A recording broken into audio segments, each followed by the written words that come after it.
totally the other way.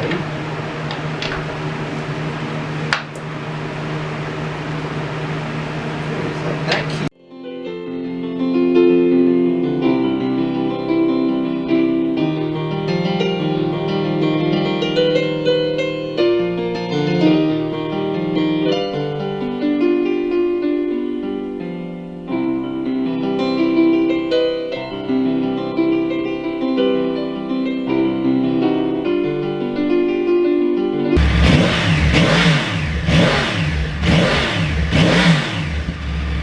Now, I've been waiting for a day like today. I have Miles coming over early, and it's going to get real hot in the afternoon. So what I want to do this morning is see if we got this a couple days ago, maybe a week ago.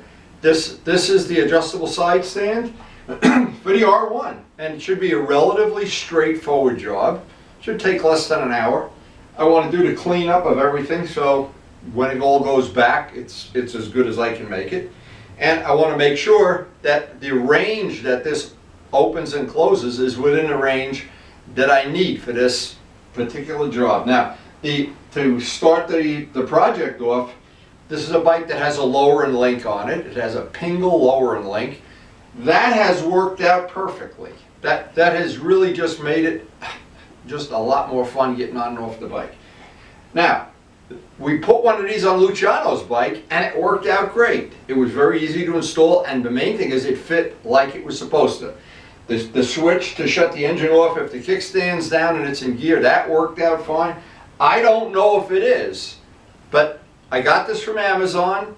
It was $41, I believe. And of course, from Amazon, the shipping is free. So, and here's the funny thing that happened is as soon as I ordered it, I got a thing within an hour, 2 hours. Your part will be shipped in 3 months. And they gave me a date in September it was going to be here. Yeah, okay, but I can get by with what I have. But 3 days later, it showed up. So just like every project around here, step one is to move all the bikes around and get this in a position right under the fan, because very soon it's going to be 90 degrees.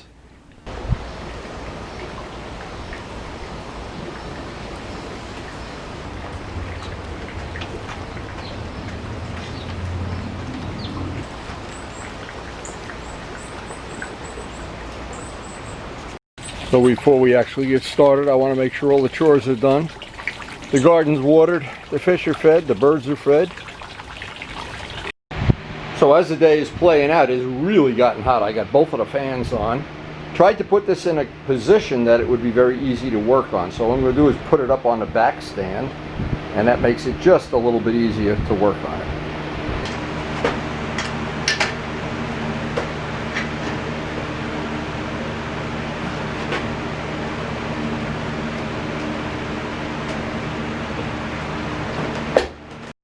So the first thing I wanted to show is when I had installed the lower and link, and I was sure that I absolutely liked it, and what I did is I ground the front of the kickstand so it went further forward.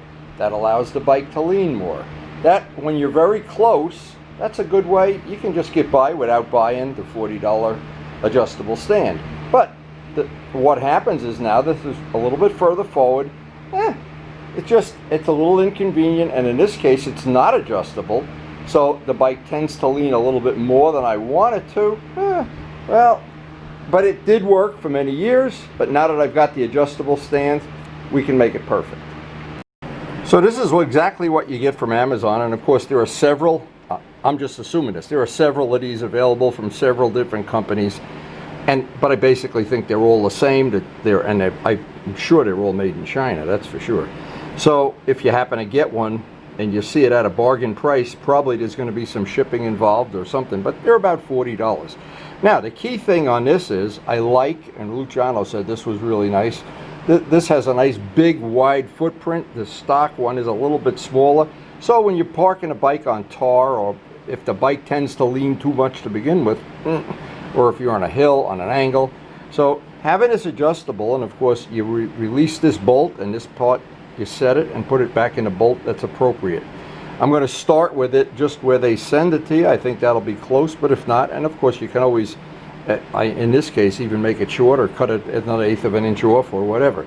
But this is the key thing up here, is all of the machining that goes into this. because there's, on each bike is different. The switch, the interlock switch, keys somewhere off of this. And then the final thing I think I'm going to have to make is a little sprue, a little bolt, a tab, so I can just conveniently with my boot get that to go down. So the stock one has this little piece that, and I don't know that it's going to be inconvenient until I actually do it, but I can certainly drill and tap a hole for a bolt. It looks like this is going to be a relatively straightforward thing. So the first thing is to pull off the spring. So getting the spring off is usually a lot easier than getting it back on. That now releases the kickstand and leaves plenty of room. Okay, so that's about as good as it gets. I want to see if, and I know when I did this the last time I Loctited the bolt, so maybe, oh yeah, I did.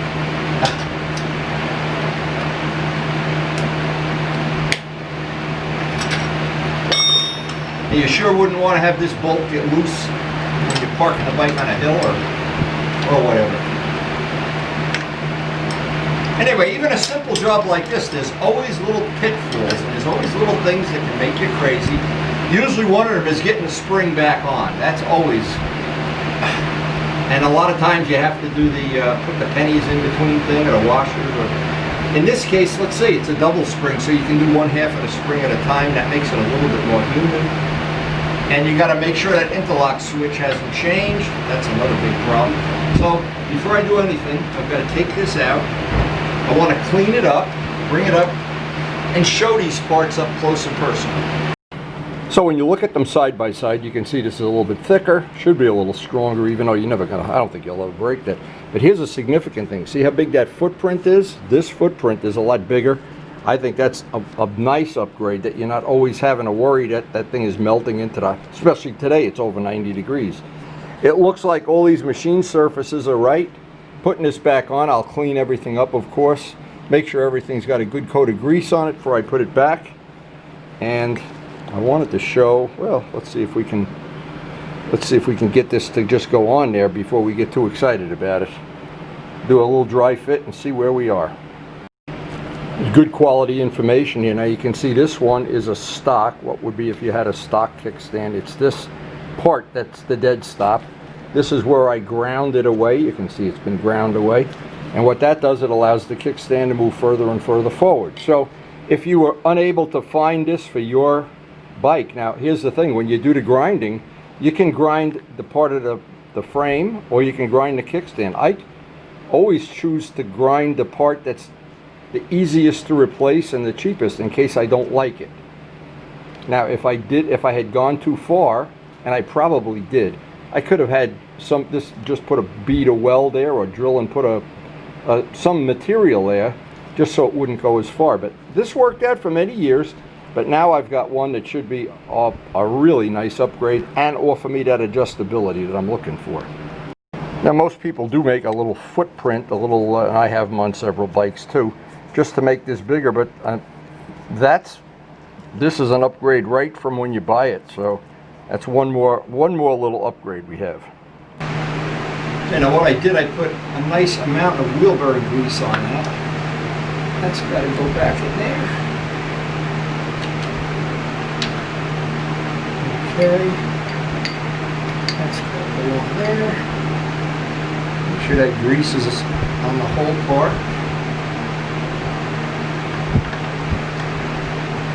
You have one nut to put back on.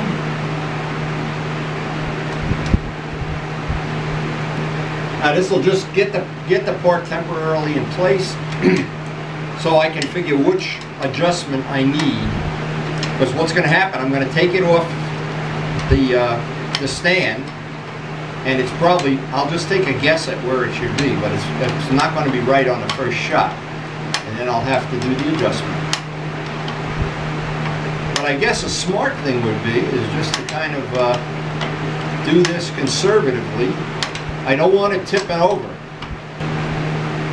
Okay, now that's moving nice and free, and what I guess I should do is put the spring on now. That ought to be a lot of fun. Now, to keep in mind, this is one of the good tips. I can tell from what the spring is too easy to put on. It's not even under tension. So before I go any further, I'm going to adjust this pin down at least 3 notches, so it'll be difficult to get the spring on. Otherwise, I know this won't even be close. I won't even be in a ballpark unless I do that. And then what happens, and believe me, this happens, you take the bike off this stand and you have no kickstand, and now it's very difficult to get it back up on the stand. So you really want to have this pretty close before you get too cute. Now there is just a little bit of a problem here that I think I can work around. When these are equal, and of course it looks like this is pretty nicely made, and they did put this in the right position. However, it just doesn't look like that's exactly the right position. This, maybe it's the part up here that has to stretch the spring more. I have to see if that's adjustable. But in the meantime, I want to, just for my own, now see, this is way too different out here. So I'm going to move this down till it's about almost at that position. Now, as a safety thing, what I'm going to do, and I'm thinking maybe I should do this, is put the come along on this just in case. There's always that just in case. Because what's happened, I don't remember which bike I did this. I got the butt off the stand, and at the other stand, it was tipping too much over, and it was very difficult to get it back and get your place in position and get back up on the bike. The best thing is when you do this, it's always a great idea to have a helper. Now in our case, what I'm going to do, just to play it safe, I'm going to put a drop of Loctite on each one of these, because I may want to change it when it's down underneath the bike. It's going to be hard to put some Loctite on. And the holes that I'm not using, it won't matter if there's Loctite on them or not. So you can see all the adjustments that you have, and the answer is to just try to get this one step shorter than, and it's going to be going out this way, so we want to get this. Now, oh, I just noticed this. What they did, this is pretty cute. I didn't notice this. These don't line up. Well, do they line up? I was thinking a smart thing would have been they could have put these a half a bolt hole high, so that what could have happened is you could have had a microfine adjustment. I'm not sure. No, they didn't do that, but it's okay. This is going to be close enough. See, I'm always trying to over-engineer everything. And let's just see if we can get this. The one on Luciano's bike was basically plug and play. This one looks like it may or may not be plug and play. Well, I guess we're going to find out. And it would be a good idea from time to time, every once in a while, just to tighten that bolt. Okay, that looks like we're in pretty close now. Pretty. I'm not sure we should make it one less. Just play it safe. See, if it's one too many, you can't leave the bike on the stand. If it's one not enough and the bike is tipping a little bit too much, it's the lesser of two evils here. I'm going to line this up. And the trouble is, of course, the heat in the garage is just, you just can't drink enough iced coffee to, funny, to keep up with it. Now this is a stab in the dark, so let me just see. All right, this is going to be our stab in the dark here. Let's see if we've stabbed correctly. If we're wrong, a little too short is better than a little too long. So now the trick that I have to figure out is, are we in good? And this is totally the other way.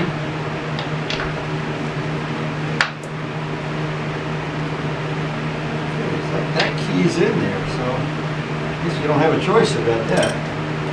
So much for that choice. That key's in for you. Oh, maybe it has to go on the top. That's it. So this port that the spring goes on can go on the bottom or the top, and that's what I had wrong before. I just wasn't paying attention when I took it apart. So once I get this bolt on, and if the spring is very difficult to put on, I'll know I got it the right way. But it is able to go in both ways. It's always a pain getting the spring on, that's for sure. Never can be easy.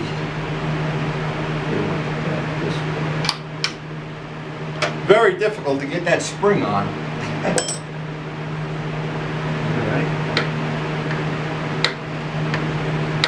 Alright, everything's got wheel bearing grease, Loctite, cleaned up.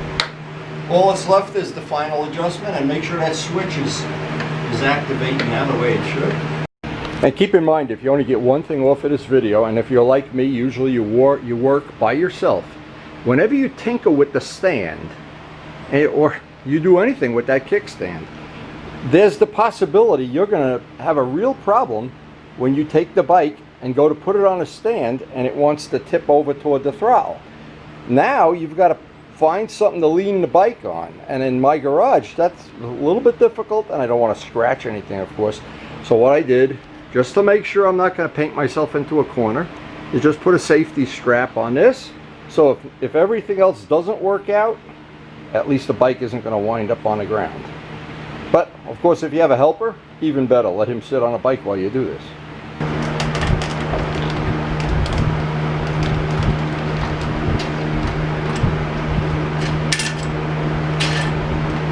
So it looks like I took a lucky guess. It's leaning correctly. Just make sure. Here's the other test. Can I get this without the screw? Yeah, I can. I don't even need the thing. I'll do that at some future time. I'll put a little tab on there just to make, yeah, you can get it up and down. But now we can put it over here and take it off the strap, take it out in the driveway, and see if we're happy. And I always keep my hand on the bike, even though there's no Okay, so it looks like one of the things, pick up off the video, is that the top half of the spring can go in at 12 o'clock or at 6. When I had it at 6, of course, the spring was too easy to put on, or actually, no way I could picture that working no matter where the stand is adjusted. We now have a nice big footprint. We now have complete adjustability. And the part I always like, I'm able to get the stand up and down reasonably. Now there's one final thing that I want to make sure that spring, I'm going to tie a piece of safety wire on the spring. So if it, because I'm not sure, but if it were to ever get loose, I don't want it flying off and hitting somebody. I want it to dangle there so I can put it back on or figure out what went wrong. But I guess we're going to figure that out. A simple piece of safety wire, very cheap insurance. Now I know it's totally overkill to safety wire this switch. Not the switch, oh, it died. Good thing they're free. We reach into our bucket of tricks, and voila, we have another one. Is this one dead? Oh, we got light. And God said, let there be light. Okay, so, and it really is not, this is not like something that would change the world if you didn't do it, but boy, the day that this happens, yeah, I can get a piece of wire on that, just in case that ever comes off. At least I don't have to go to Partzilla. That spring is probably $10 too. So just get a piece of safety wire here. It should be easy peasy.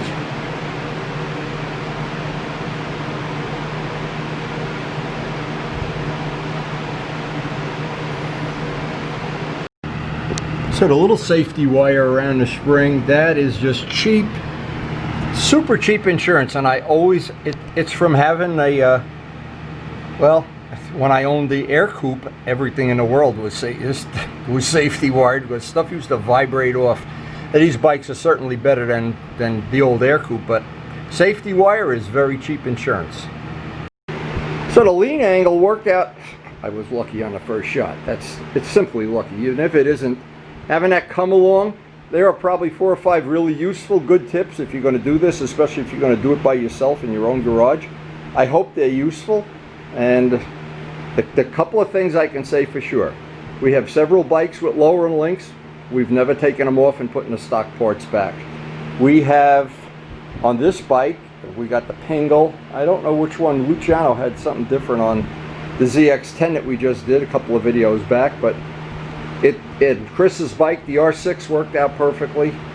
She didn't even need the adjustable stand. So, and it just makes the bike, if you're, for your personal choices, you don't like to climb a ladder to get on a bike, especially some of the sport bikes are really high. So before I end the video, this is one of our upcoming projects. Is the next day we don't have a riding day because of personal things or the weather. We're going to pull the exhaust system off this and see if we can make that R6 one that we got from Chris fit. And if we can, we'll detail out how we polish it and detail it and make it just one of the parts of another Evil Twin project. Over the winter, my goal is to have a set of gloss black wheels with a thin red stripe that's exactly the color of those decals, and with the little band similar to the RD wheels. That's one of our winter projects that we're already making a list of, things we're going to do over the winter. We have just had a lot of fun Evil Twinning these bikes out. Makes them feel like new bikes when they have new exhausts and new rims and new paint jobs, and you don't even have to re-register them or pay tax or buy another license plate or whatever. Now I just tested to make sure the interlock switch shuts the bike off if you have it in gear and the stand is down. Worked perfectly. So we're pretty much at the end of this project, and I guess next time we get to ride this bike, we'll have a nice solid stand. Now that little job is done, and I'm glad we were able to use a morning that we're going to be babysitting the whole rest of the day. We were able to use this day effectively. I hope I was able to pass on some good tips. Hey, and as I always say, thank you to those healthcare workers. My God, we owe them big time. And thanks for watching.